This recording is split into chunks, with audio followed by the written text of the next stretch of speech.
예, 안녕하십니까. 꼭 저한테 쳐주는 박수 같은데요.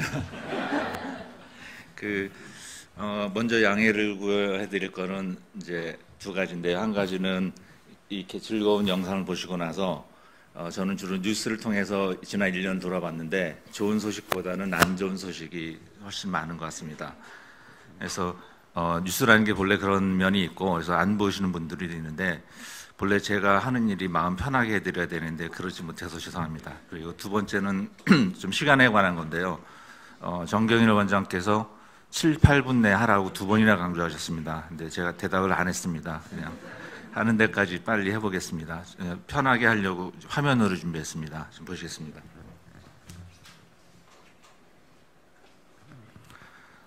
첫 화면부터 좀 마음이 불편하실 분들이 계실 것 같은데요.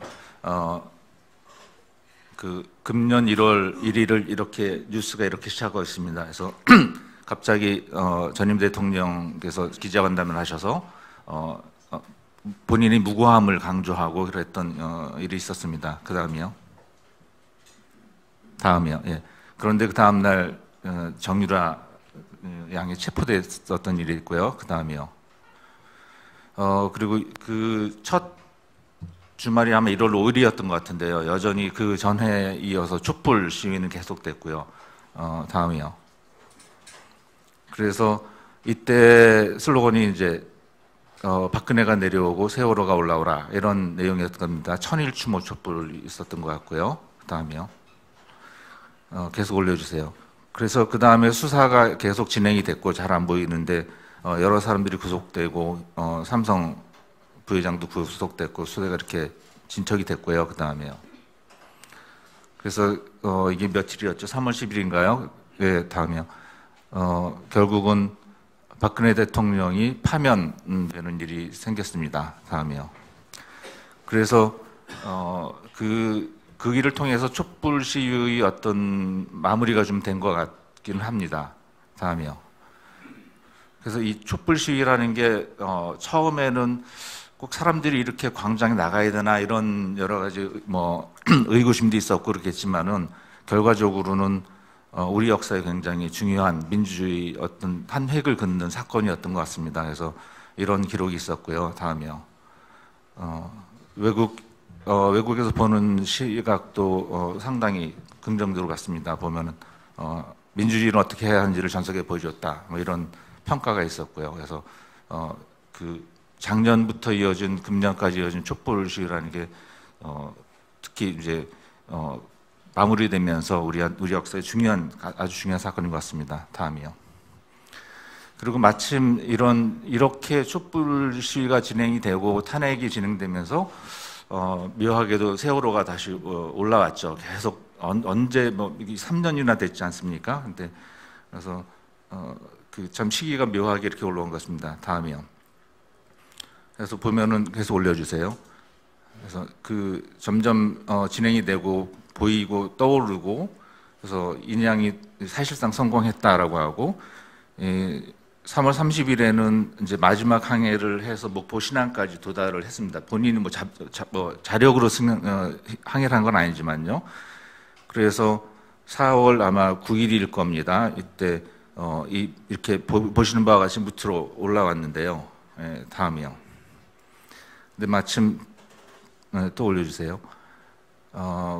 세월호가 목포 신항에 도착하던 게 3월 31일인데 이때 박 대통령이 구속됐습니다. 그래서 이런 부분들이 범죄 사실이 인정된다고 해서 구속됐죠. 다음이요. 그리고 5월 달에 선거를 통해서 새로운 대통령이 당선됐습니다. 그런데 또 안 좋은 사실을 보여드렸는데요. 1월 20일 날 트럼프 미국 대통령이 취임했습니다. 그리고 요 보이는 한 줄들이 다 그 트럼프 대통령이 진행했던 일들이고 했던 말들인데요. 너무 빨리 넘어갔네요. 근데 우리한테 너무 그 커다란 영향을 주는 사건이었기 때문에 화면을 하나 올렸습니다. 그리고 다음에는 그 지구촌에서 일어났던 여러 가지 사건들을 하나씩 모아봤습니다.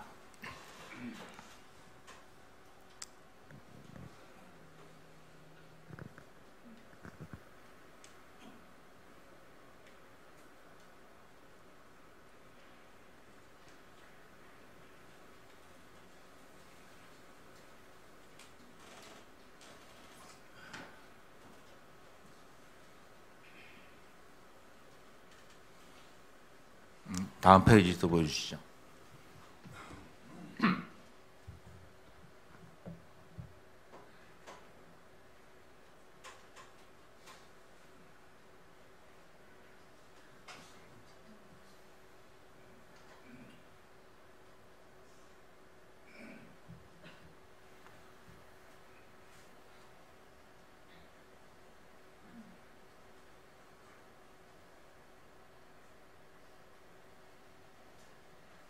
아직도 끝나지 않았습니다.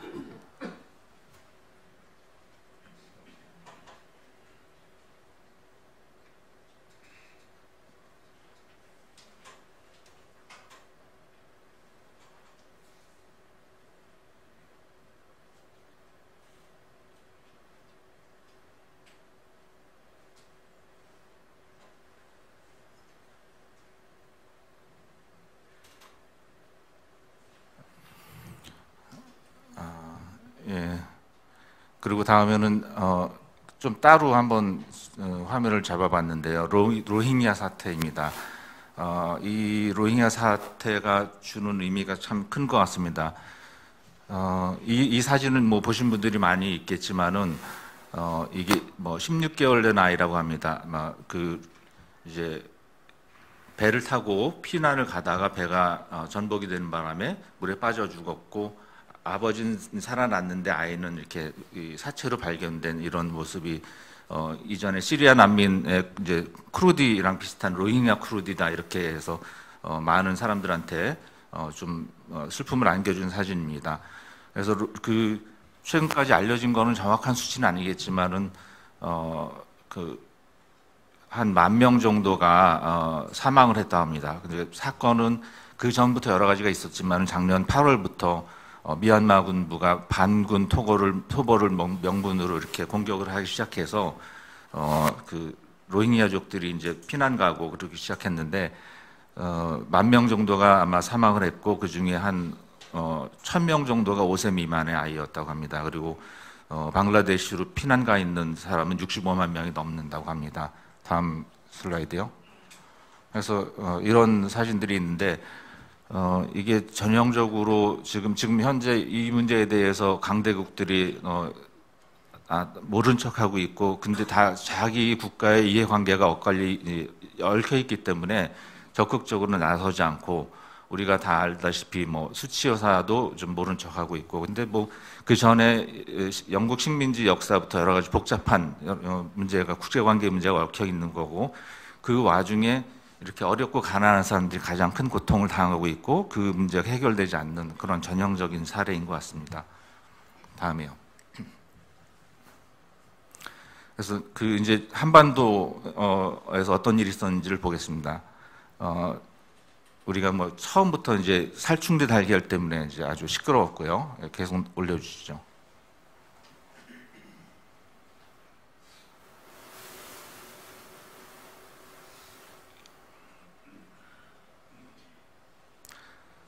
금년에 북한이 미사일을 몇 개를 썼는지는 숫자를 잘 모르겠습니다. 하도 많이 해서. 그래서 위기설도 많았고요. 그리고 1년 내내 사드 중국이 보복 이런 문제 때문에 굉장히 시달렸고, 아주 직접적인 어려움을 겪는 사람들도 많았죠. 다음이요.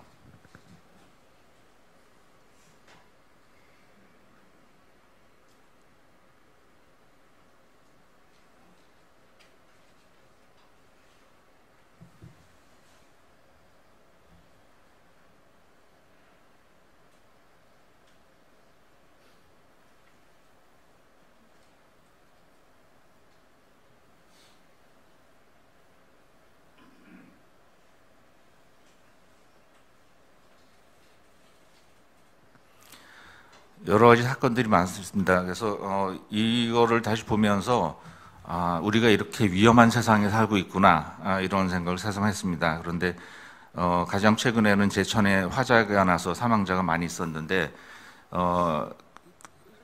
기사를 자세히 읽어보지는 않았지만은 여러 가지 참 안타까운 사연들이 하나하나 많이 있었습니다. 돌아가신 분들 유족에 대해서. 근데 아까 다른 화면에서 쭉 보여드린 것처럼 그 많은 수많은 죽음들을 숫자로만 보여드린다는 게 너무 죄송스럽기도 하고 안타깝기도 했습니다. 다음이요. 이렇게 우리 사회가 이제 일단 우리 국내로 보면은 여러 가지 사건들이 많고 뭐 사드 문제 등등 이래서 복잡해서 그런지 살기는 그전보다 좀 더 어려워진 것 같습니다. 그래서 경제에 관련된 뉴스들은 계속 어렵다는 얘기들을 투성입니다. 다 보시면 기억하겠지만은.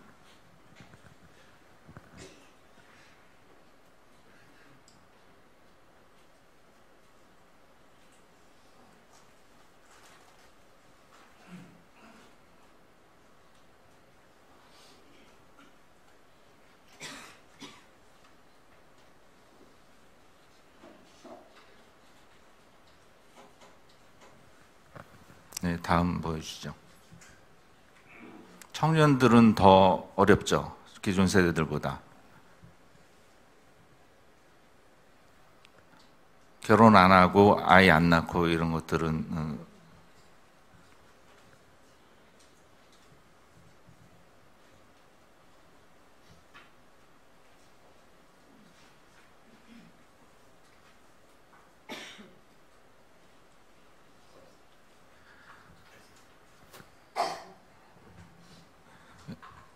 예, 그런데 이제 더 중요한, 그러니까 더라기보다는 어쨌든 중요한 문제는 불평등에 대한 문제인 것 같습니다. 최근에 기사를 보니까 이거는 여기 표에 보다시피 한국 스포츠 18명이 하위 30%의 자산하고 비슷하다라고 그러는데 2017년도에 1위부터 7위까지 부자가 재산 늘어난 게 21조 원이라고 합니다. 한 몇 년 전에 재벌들이 재산 늘어난 게 우리 경기 어려운 상황에서도 13조가 늘었다는 기사가 있었는데 금년에는 이 어려운 속에서도 부자들은 굉장히 더 부자가 된 것 같습니다. 다음 계속 올려주시죠.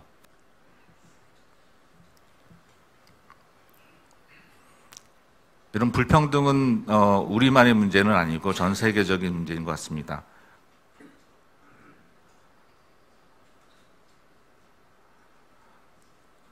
그래서 어디서 얘기하는 게 요새 어린 친구들 꿈이 건물주라고 합니다. 그래서 그러니까 그러면서 건물주가 아이들이 꾸민 사회가 과연 미래가 있겠느냐 이런 얘기를 합니다. 이 뭐 좀 잘 보이실지 모르겠지만 여러 가지 수치들이 있습니다. 맨 왼쪽이 두 가지가 지니계수입니다. 지니계수는 이제 소득 불균형에 대한 지표인데요. 저거는 맨 왼쪽 건 2015년 자료입니다. 맨 왼쪽을 보면은 세전 소득에서 지니계수는 그러니까 위로 올라갈수록 나쁜 거고 아래일수록 좋은 건데 우리나라가 굉장히 좋은 위치에 있는 것처럼 보입니다. 아마 정부에서는 이런 걸 많이 발표했었던 것 같습니다. 그래서 뭐 보시다시피 여러 가지 선진국들보다 굉장히 평등한 것처럼 보이는데 세후소득으로 하면은 갑자기 6등이 됩니다. 나쁜 쪽으로 6등이 됩니다. 그러니까 그리고 소득 5분위 배율이라는 거는 소득 격차를 말하는 건데 이것도 위쪽으로 갈수록 나쁜 건데 이거는 나쁜 쪽으로 5등을 하고 있습니다.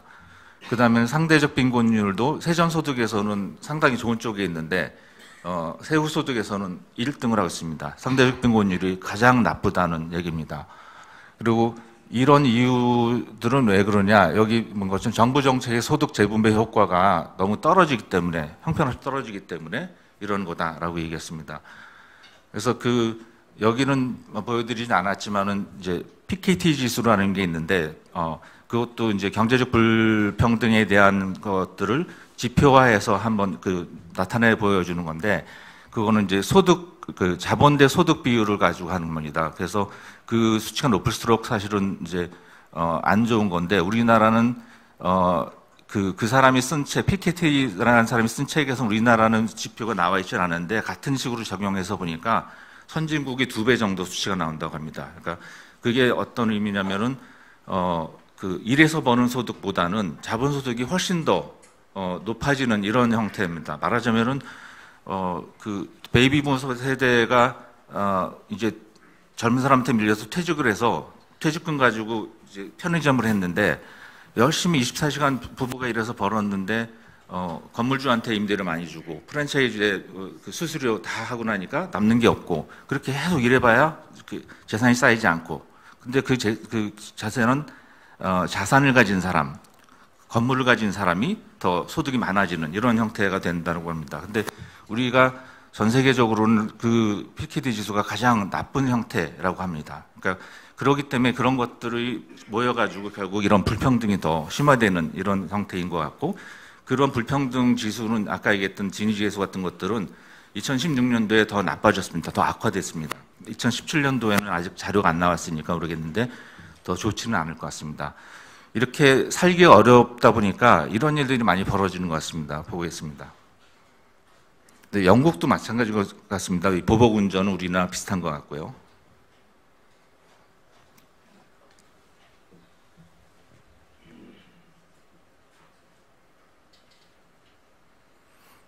이 무릎 꿇은 엄마는 이제 장애인 학교를 설립하려고 그러는데 이제 지역 주민들이 반대해가지고 그랬던 사건이 또 있었죠.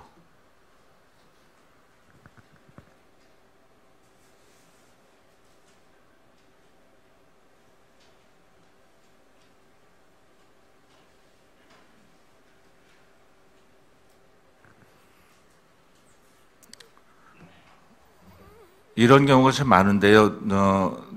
그 평균 연령이 높아지면서 노인들이 두 부부가 사는데 둘 다 아픈데 서로 돌봐야 되고 이런 일들이 많고요. 그리고 저한테 오시는 분 한 분은 딸이 둘째를 임신했다는데 가슴이 덜컥 내려앉더래요. 그러니까 얘를 또 키워줘야 되나 이 생각에서 지금은 굉장히 힘들어하죠. 이제 육아를 하느라고 노인들이 자살률도 뭐 많이 높은 상태고요. 다음이요. 그래서 좀 좋은 걸 좀 찾아보려고 몇 개를 찾아봤습니다. 요 가치를 지키며 살아남는 게 이기는 것이다. 이거는 이화여대 교수협의 회장을 했던 김혜숙 교수의 기사를 인터뷰 기사의 제목인데요. 내용은 아마 이제 다 아시다시피 정유라 사건 때문에 여러 가지 일들이 많았는데 그런 권력의 횡포 속에서도 본연의 가치를 지키려고 애쓰면서 지냈던 이런 것들에 대한 이야기입니다. 그래서 그렇게 가치를 지키며 살아남는 게 이기는 것이다라는 얘기를 했고요. 네, 쭉 보시죠.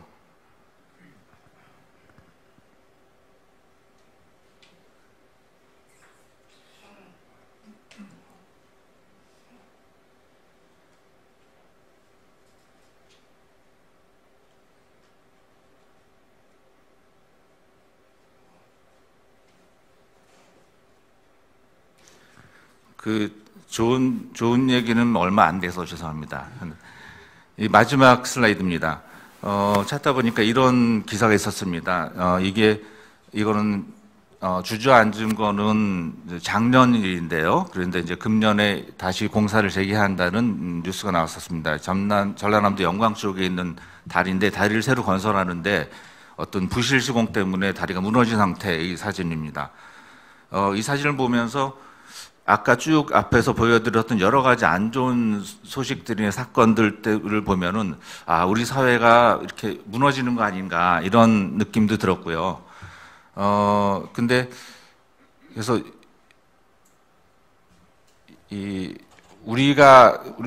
저는 항상 세길교회가 우리 사회에서 어떤 역할을 할 건가, 저 커다란 상판 같은 엄청난 그 중요한 역할 아니면 뭐 그 여러 가지 다리 중에 큰 기둥을 차지하는 이런 역할까지는 못할 것 같은데, 결정적인 순간에 무너지지 않을 수 있도록 잡아주는 연결장치, 조그만 뭐 볼트, 뭐 연결장치 이런 정도는 할 수 있지 않을까. 그리고 그 연결장치만 제대로 돼도 그 사회가 무너지지 않게 하는데 기여할 수 있지 않을까 이런 생각을 하면서 이 마지막 슬라이드를 보여드렸습니다. 이상입니다.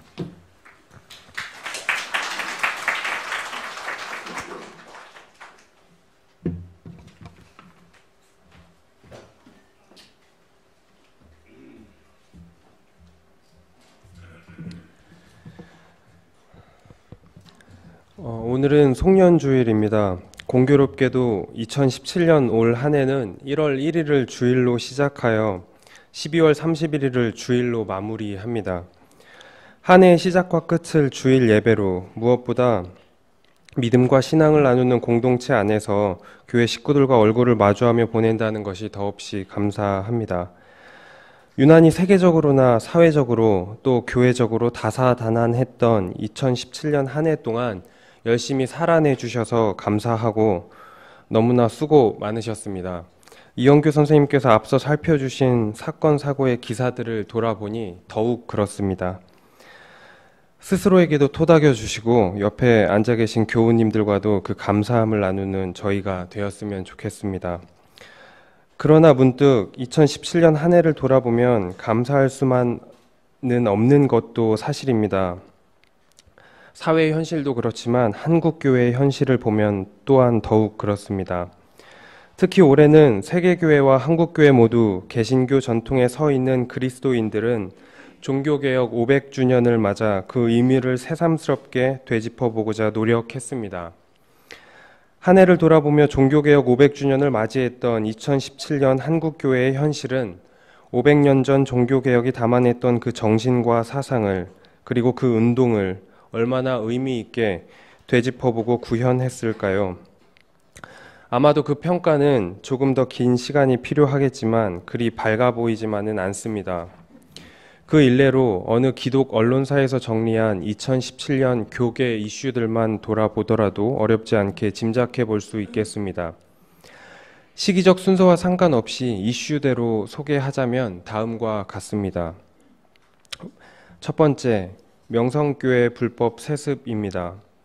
모두가 다 알고 계시듯이 한국의 대표적 대형교회 중 하나인 명성교회는 교단의 세습 반대법이 있음에도 불구하고 아들을 청빙했고 세습을 강행했습니다.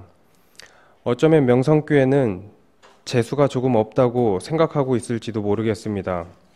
정말 그 자신의 표현대로 짊어져야 할 대형교회의 십자가를 자신이 지고 있다고 생각하고 있을지도 모르겠습니다. 교회의 세습 문제는 교단을 불문하고 이미 인터넷상에서 우리 동네 교회 세습 지도라는 이름으로 널리 알려졌듯이 전국에는 350개가 넘는 교회가 이 문제에서 자유롭지 않습니다. 두 번째, 드러나는 교회 내 여성 혐오 문화도 이슈였습니다. 교계 안팎으로 기독교와 페미니즘을 접목하고 성찰하려는 믿는 페미, 갓페미 등 여성으로 이루어진 기독교인 모임의 움직임도 활발했지만 한편으로 여전히 여성 비하, 성차별적 설교 또한 여전히 계속되었습니다. 특히 한 교단을 넘어 청소년 부흥사로 유명했던 어느 목사의 성추행 사건과 10여 년이 지나도록 해결되지 못하고 있는 어느 목사의 성추행 사건의 법원의 판결에 대한 교회 그리고 교단의 반응은 결코 교회 내 여성 혐오 문화와 분리될 수도 없는 문제일 것입니다. 나아가 조금 다른 문제이긴 하지만 그 혐오 문화는 동성애 반대법을 만들어 차별을 교리화하는 데까지도 이르렀습니다. 세 번째, 뜨거웠던 촛불 전국으로 새해를 열어 헌정사상 유례없는 대통령 탄핵을 통한 정권교체가 이루어졌음에도 불구하고 그 반대편의 끝자락에서 태극기 집회를 이끄는 이들은 대부분 그리스도인들이었습니다. 태극기 집회에는 항상 대형 십자가가 등장하기 일쑤였고 3.1절 기도에는 탄핵 반대 집회로 전락하기도 했습니다. 나아가 조기 대선을 앞두고는 기독자유당을 비롯해 범기독교 논란으로 시끄럽기도 했습니다. 네 번째, 각 교단의 대표적인 모든 신학교들이 진통을 겪었고 여전히 겪고 있습니다. 감리교 신학대학교는 오랜 시간 이사장을 비롯한 이사회와 학생들이 대립해 왔으나 결국 학생들은 이뤄낸 것 하나 없이 양보 아닌 양보와 피해를 고스란히 떠안아야 했고 총신대학교도 역시 이사회와 교단 총회와의 갈등으로 인해 학생들만 그 피해를 고스란히 받아야만 했습니다. 진보적 신학교인 한신대학교 역시도 학내 민주화를 주장하며 학생들이 이사회를 규탄하고 오랜 기간 싸워왔으나 일단 갈등은 일단락되었으나 학생의 입장에서 여전히 답답하고 찝찝하기는 해소되지 않았습니다. 다섯 번째, 2017년 올 한 해 있었던 한국교회의 각 교단 총회 결의사항을 살펴보면 암울하기 그지없습니다. 예장 통합은 요가, 마술 금지를 총회 결의사항으로 채택했고 예장 합동은 이혼 후 재혼은 간음임을 총회에서 결의했으며 예장통합과 예장합동은 동성애자와 그 옹호자를 신학교 입학을 불허하겠다고 결의했습니다. 감리교도 크게 다르지 않습니다. 감리교는 여성 할당제 및 성폭력 예방법을 총회에서 오히려 반려함으로 세간의 지탄을 받기도 했습니다. 마지막으로 6번째, 막바지까지 진통 중인 종교인 과세 문제입니다. 모두가 잘 알고 계시듯이 보수 교계는 세무조사를 우려해 2년 유예를 주장했고 기재부는 종교인 과세 시행령 개정안을 발표했으나 오히려 논란을 더 가중시켰습니다. 그리고 그 논란은 현재 진행 중이기도 합니다. 앞에서 열거한 교계의 핵심 이슈를 통해 공통적으로 알 수 있는 것은 언제부터인가 상식적인 사회적 의식과 분위기 및 흐름에 한참이나 뒤떨어져 있는 교회의 뼈아픈 현실입니다. 얼마 전 알쓸신잡이라는 프로그램에서 유시민 작가가 우리 사회의 과거와 현재 그리고 미래에 대한 이야기를 가치의 관점에서 풀어내면서 조선시대의 도덕적 가치를 상징하는 종묘의 의미를 물으며 21세기의 종묘는 무엇인가라는 물음을 던지는 것을 매우 흥미롭게 본 적이 있습니다. 그는 민주주의의 가치가 21세기의 종묘일 것이라고 강조하면서 민주화를 상징하는 종로 5가의 한국기독교교회협의회가 자리한 한국기독교회관 그리고 명동성당을 언급하기도 했습니다. 종교라는 것이 마땅히 또 교회라는 것이 불과 몇십 년 전에는 민주화의 성지로서의 역할과 책임을 감당하기도 했으나 21세기가 채 저물기도 전에 오늘 우리 시대의 종교 그리고 교회는 그 자체로 이미 사회의 문제가 되어버린 아픈 현실을 우리는 외면하기 어렵습니다. 부정의 대명사가 되어버린 한국교회를 그들이라 분리하여 칭하면서 그들을 비난 혹은 비판만 하면 우리의 소임을 다하는 것일까요? 그렇다면 우리 새길교회는 어떠할까요? 우리는 그들과 얼마나 다를까요? 우리는 그들과 무엇이 어떻게 다르기에 얼마나 떳떳할 수 있을까요? 물론 조금 다르기는 한 것 같습니다. 또 그들을 비판하는 것도 중요하고 또 의미가 없지는 않을 것입니다. 그러나 혹시 제도 없는 제도화를 통해서 30년을 지나고 있는 우리는 한편으로 불편을 외면하고 싶은 편안과 안주로 자꾸만 향해 가고 있지는 않은지요. 이 물음에 정직하게 답하지 못한다면 그들과 마찬가지로 우리에게도 역시 종교개혁 500주년의 구호는 그리고 종교개혁 500주년의 의미는 그저 소비되고 말 것입니다. 모두가 한국교회를 비난하고 비판하는 모습을 보면서 우리는 얼마나 처절하게 아팠을까요? 그 아픔을 부여잡고 우리는 얼마나 깊은 비판적 성찰과 물음을 던졌을까요? 혹시 행여나 아프지 않았더라면 오히려 아프지 않고 그들을 보며 냉소와 조소의 의미로 조금이나마 다른 그리고 조금이나마 나은 우리의 모습을 보며 위안에 머물렀다면 감히 말씀드리건대 그것은 더 큰 슬픔과 아픔이지 않을 수 없습니다. 한국교회의 뼈아픈 현실을 바라보며 우리는 철저하게 그리고 처절하게 슬퍼야 하고 아파야 하고 통탄해야 합니다. 다시 강조하지만 한국교회는 새길교회가 아니지만 새길교회는 한국교회가 아님을 부인할 수 없습니다. 그래서 한국교회 안에 새길교회는 더 깨어 있어야 합니다. 그들을 향한 비판 그리고 비난은 오롯이 우리를 향한 반성과 성찰이어야 합니다. 그러므로 우리 새길교회가 올해 맞이한 30주년의 의미 또한 2000년의 기독교 역사 속에서 그리고 종교개혁 500주년의 역사 속에서 그리고 한국 기독교 130여 년의 역사 속에서 읽혀져야 할 것입니다. 우리는 보다 넓고 보다 깊은 역사와 신앙의 의미 안에서 그리스도인으로서의 삶과 책임을 다해야 하기 때문입니다. 바로 이것이 감사할 수 없는 조건 속에서의 감사임을 마땅히 고백하는 저희들이 되기를 바랍니다. 너희는 무엇을 먹을까 무엇을 마실까 하고 애쓰지 말고 염려하지 말라고 이미 오래전에 말씀하셨지만 우리는 무엇을 먹을까 무엇을 마실까 하고 애쓰고 염려함으로 늘 탐욕에 붙들려 교회를 세습하고 권력 앞에 줄을 섰으며 예언자적 정신을 외면했습니다. 이미 우리에게 필요한 것들을 아시는 분을 신뢰하지 못하므로 우리는 스스로 생존이라는 이름으로 탐욕을 자처했고 권력을 탐했으며 그리스도를 따르는 사랑과 평화, 생명과 정의의 가치는 외면한 채 오히려 배제와 혐오를 그리스도의 이름으로 포장했습니다. 개혁은 혁명보다 더 어렵다는 말도 있듯이 본래 개혁은 문자 그대로 피부를 가르는 아픔을 동반합니다. 그 아픔을 극복하자는 모두의 함의가 이루어졌을 때 비로소 이루어질 수 있는 것이 개혁일 것입니다.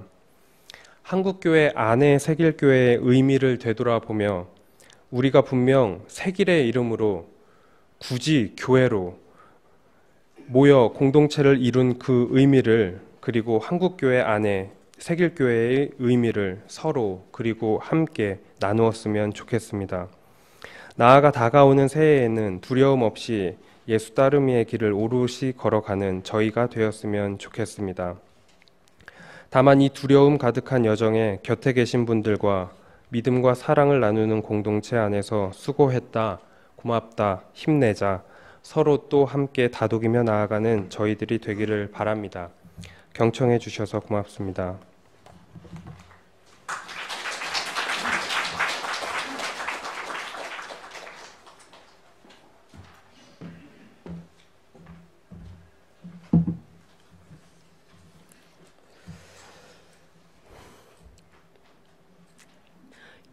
이영규 형제님의 그 한국과 세계에 한 해 있었던 엄청난 현상들 우리가 들으면서, 또 김성수 형제님의 이 성찰을 우리가 들으면서 정말 가슴 아프고 뼈 아픈 그런 반성으로 마음이 무거우시죠?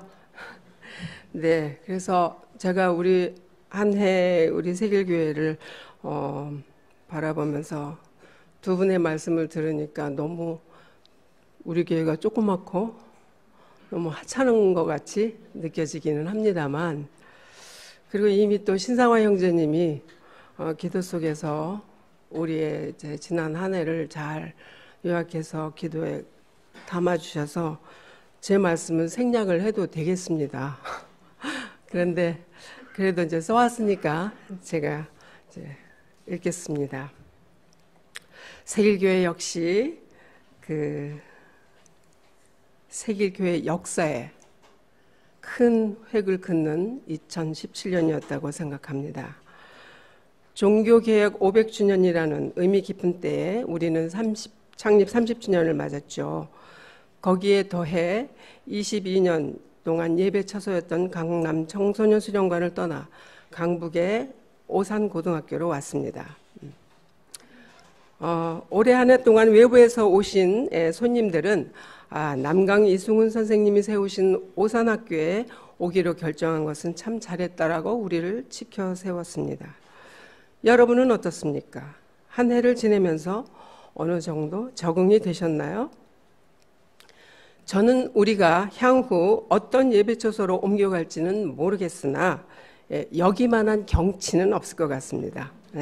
한쪽으로는 남산을, 반대쪽으로는 유유히 흐르는 한강을 조망할 수 있는 이런 곳으로 매주 올라올 수 있는 것은 제게는 크나큰 즐거움입니다.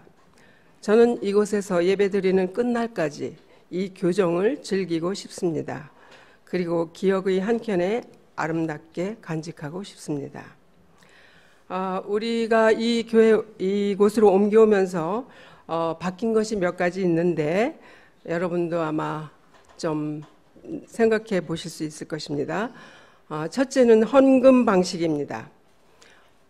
종전에 헌금 주머니를 돌리던 방식을 버리고 아담한 나무 상자 헌금함을 예배당 뒤편에 비치하여 예배 전에 헌금하도록 하였습니다.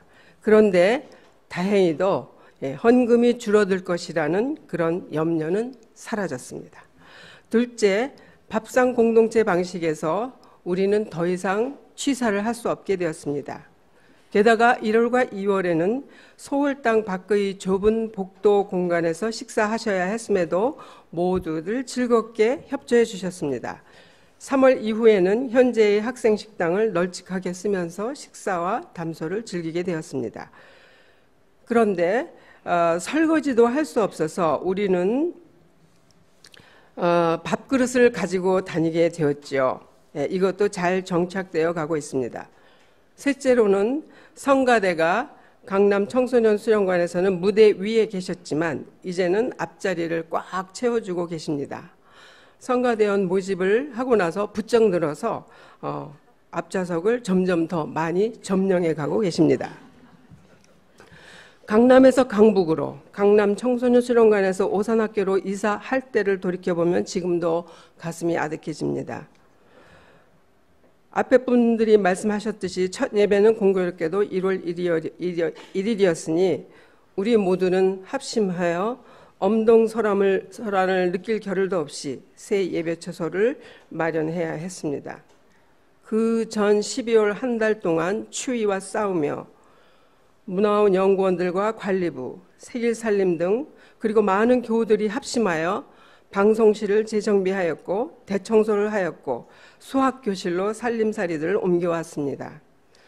세길살림의 그릇과 냉장고 등 많은 살림살이를 짧은 시일 내에 처분하는 것은 매우 힘든 일이었습니다. 1년을 지나면서 우리는 오산학교가 과연 계속해서 우리의 예배 처소가 될지 의문을 가지고 있습니다. 그런데 이와 같은 불안은 이번이 처음이 아니었습니다. 세길교회 20년사를 읽어보니 매번 이사할 때마다 불안감이 있었다고 기록하고 있는 것입니다.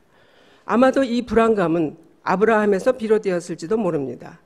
아브라함이 갈 바를 모르고 하나님의 부르심을 따라 본토 친척 아비집을 떠났지요. 하지만 이 불안감은 장소에 대한 부정적인 인식보다는 어떻게 안정을 하여야 할까를 머리를 맞대고 대안을 모색하는 과정으로 나아갔다고 기록되어 있는 것입니다. 우리 역시도 이 불안감을 도전에 대한 반응으로서 긍정적인 에너지로 바꿀 수 있을 것입니다. 이제 2017년 한 해 동안 있었던 활동들을 잠시 돌아보겠습니다. 첫째로는 창립 30주년을 감사하는 마음으로 축하할 수 있었다는 것입니다. 1987년부터 지금까지 창립 1세대의 노고가 여기까지 오게 된 밑거름이었음은 모두가 다 아는 사실입니다. 지금도 교회의 어른으로 기둥이 되시고 우리를 격려해 주고 계심은 우리의 복이 아닐 수가 없습니다. 30주년을 기념하기 위해서 3월 2일 명동 YWCA에서 세상 속의 평신도 신학을 하다라는 주제로 기념 포럼을 성공적으로 개최했고 평신도의 신앙과 신학을 3주에 걸쳐 정의, 평화, 생명으로 정하여 매주 정의는 빨강색, 평화는 파란색, 생명은 초록색으로 나타내고 각각의 색깔 옷을 입음으로 뜻을 함께 성찰해보는 시간을 가졌고 드디어 3월 5일 주일에는 창립 30주년 기념 감사 예배를 드릴 수 있었습니다. 그날 선물로 받은 에코백은 지금도 잘 쓰고 계시죠? 두 번째로는 가을에 8회에 걸쳐 종교개혁 500주년을 기념하여 한국의 종교개혁가들을 살펴본 일입니다. 서구신학과 미국 기독교를 무조건 따라하기보다는 한국적 상황에서 몸과 마음을 바쳐 기독교를 개혁하려고 했던 선배들, 즉 김교신, 유영모, 함석헌, 안병무 등 그분들로부터 소중한 유산을 물려받았음을 확인할 수 있었습니다. 이 유산을 등대 삼아 앞으로 우리가 잘 이어나갈 수 있습니다. 세 번째로는 촛불 집회와 세월호 유가족과 함께했던 시간들입니다. 촛불 집회는 우리 교회만의 일이 아닙니다만 세길은 촛불 집회가 시작할 때부터 마지막 해산할 때까지 평화로운 집회에 매번 참석했습니다. 세월호 유가족들과는 지금도 계속해서 만나고 있습니다. 그렇게 함으로써 세월호 유가족들은 다시 설 수 있었고 신앙을 유지할 수 있음을 목격했습니다. 네 번째로는 미래위원회에서 태생한 사회사역위원회와 평신도 신학팀의 출범입니다.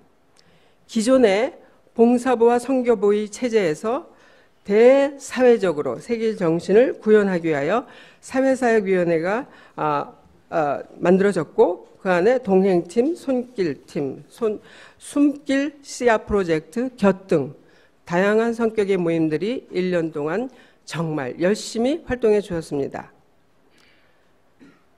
봉사와 구제활동 그리고 외부 단체의 간접 지원의 방법이 이전의 방법이었다면 사회사역위원회의 각 팀은 간접 지원을 줄이고 외부 단체와는 가능하면 연대를 하고 주도적 사업을 모색해 봄으로써 공동체 형제 자매들이 직접 손과 발을 움직이도록 노력하였습니다. 팽목항과 목포신항을 방문하여 세월호 맞이를 참여하였고, 사드 반대 주민을 지지하기 위해 성주를 방문했습니다. 한편 평신도 신학팀은 매달 한 주제를 가지고, 예를 들면 신자유주의와 기독교, 기도, 사랑, 약함, 구원, 죽음, 소명, 일상의 신성 등 자신들의 신앙과 신학을 정리하고 정립하는 시간들을 가져오고 있습니다. 다섯 번째로는 교우들에게 있었던 슬픈 일들의 마음을 모으는 활동이었습니다. 지난 2016년 말 한 해를 마무리하랴 이사하랴 분주한 가운데 소천하신 고 류홍렬 형제님부터 김영주 형제님, 그리고 자매 형제님들의 부모님과 부군 등 12번의 애사가 있었습니다. 그때마다 공동체는 마음을 모아 슬픔을 함께 했습니다. 아마도 여러분들은 제가 말씀드린 몇 가지 외에 수많은 활동들이 지금 여러분의 뇌리를 스쳐갈 것입니다. 이 모든 우리의 참여와 애씀 뒤에는 우리 세길문화원장 정경일 형제님의 헌신과 연구원들의 말없는 노고가 녹아져 있습니다. 1인 10역도 더 되는 역할을 다 감당하신 정경일 형제님께 감사드립니다. 저는 이런 활동들이 결코 그 한두 사람의 수고에 의해서만 된 것이라고 생각하지는 않습니다. 이는 하나님의 뜻이었고 성령의 인도하시며 예수의 가르침을 따랐던 공동체 구성원 각자의 자발적 운동이었다고 믿습니다. 공동체가 활발하게 활동할 수 있었던 것은 SNS 덕이기도 합니다. 페이스북이나 팟캐스트, 밴드, 카카오톡 등으로 자매 형제들은 실시간으로 소통하였고, 이는 예배에서 그리고 다양한 활동에서 큰 역할을 하였다고 볼 수 있습니다. 올해 매주 드리는 예배는 매우 독특하였고 참신했습니다. 그리고 이 예배는 사실 우리 공동체 활동의 꽃이라 할 수 있죠. 자매 형제님들의 참여가 어느 해보다도 많았습니다. 각 부서는 봄, 여름, 가을 그리고 겨울 1년 동안 고유의 활동을 제각각 이어갔습니다. 이 부서들의 활동을 보고하자면 아마도 10주도 걸릴 것입니다. 한마디로 말하자면 각 부서는 주도적으로 자율적으로 운영하였습니다. 또 다른 부서들과 통합적으로 공동체를 이끌어 주셨다는 것입니다. 제가 어떤 다른 제안을 가지고 말을 해도 부서나 팀에서 이미 결정이 되면 저는 바로 꼬리를 내렸습니다. 1년 좋은 일도 감사한 일도 많지만 고민해야 할 일도 있었습니다. 오산학교로 이전해 온 후 2017년 한 해 300여 명이 우리 세길교회를 방문했습니다. 그리고 새로 등록하신 자매 형제님들이 꾸준하게 출석하고 계셔서 반갑고 고마운 일입니다.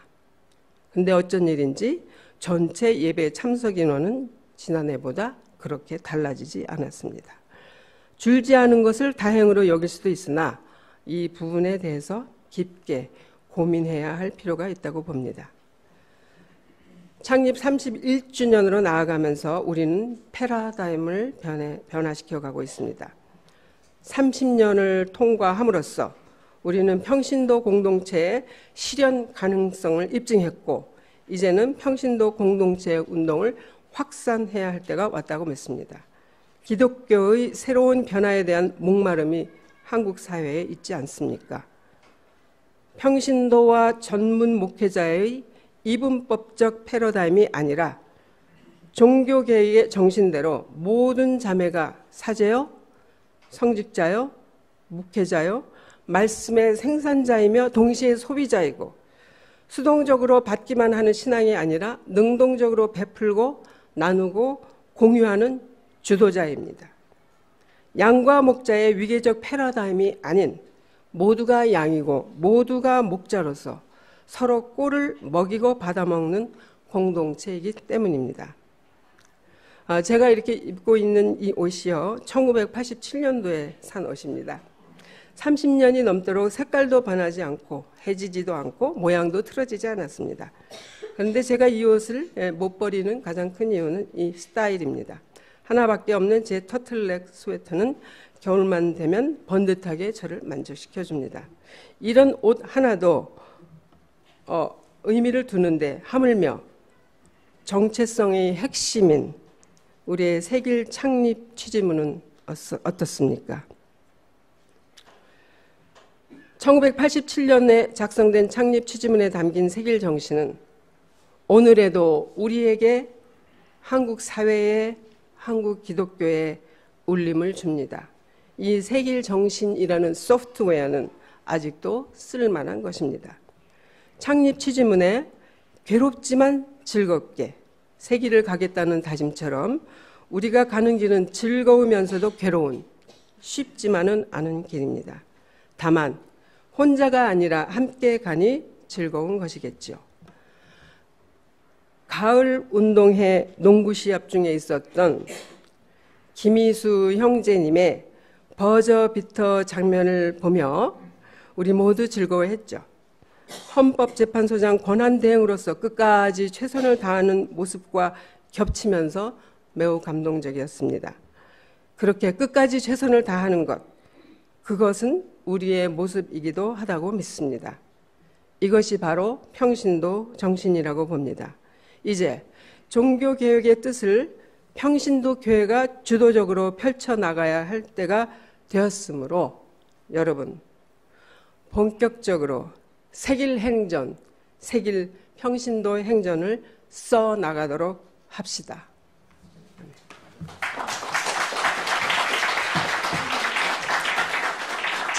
잠깐 기도하시겠습니다.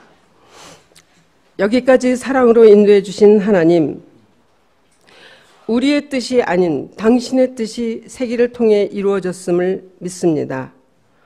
우리에게 당신을 그리고 형제를 사랑하는 마음의 불씨를 지피게 하시고 서로 돌보고 서로 배우고 서로 섬김으로 당신의 나라를 여기에서 그리고 사회에서 실현해 나갈 것을 다짐하는 12월 31일이 되게 하소서.